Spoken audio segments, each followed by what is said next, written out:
Defense Secretary Teodoro said that the U.S. will give the Philippines $500 million in military aid per year until 2029. Defense Secretary Gilberto Teodoro recently revealed during an interview that the United States or U.S. will provide $500 million per year in military aid to the Philippines until the year 2029. The revelation came after the visit of the U.S. Defense Secretary Pete Hegseth to the country. Teodoro said that the funding will be used to buy military and surveillance equipment, which may include the Typhoon mid-range capability or MRC, which he said was an option. My notes. The announcement came as a surprise for me. I had to double-check it with other news reports also, and they all said the same thing. That's $500 million annually.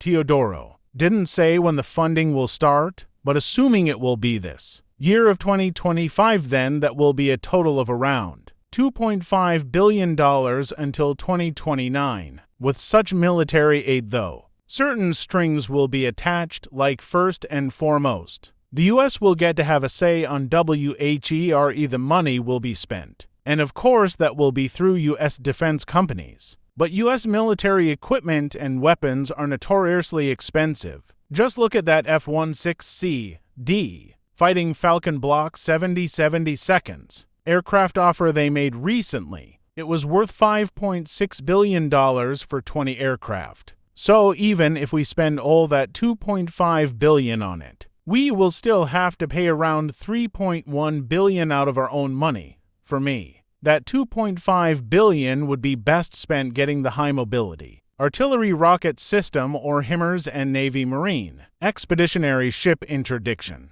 system or NMESIS instead. The Typhoon would be too much, but I suspect the America boys or boys will get it nevertheless, simply because it thrills them to have missiles that can hit China when fired from the Philippines. Aside from the ones I mentioned above, I think they should also get some surface-to-air missile or SAM systems with that money. But again, when it comes to the U.S., it is just war, war, and more war. Imagine if they gave that $2.5 billion for our infrastructure development instead. The U.S. and their Pinoy doggies will say, but the U.S. also gives other money for Philippine infrastructure. But not anywhere that big a figure, doggies and your masters.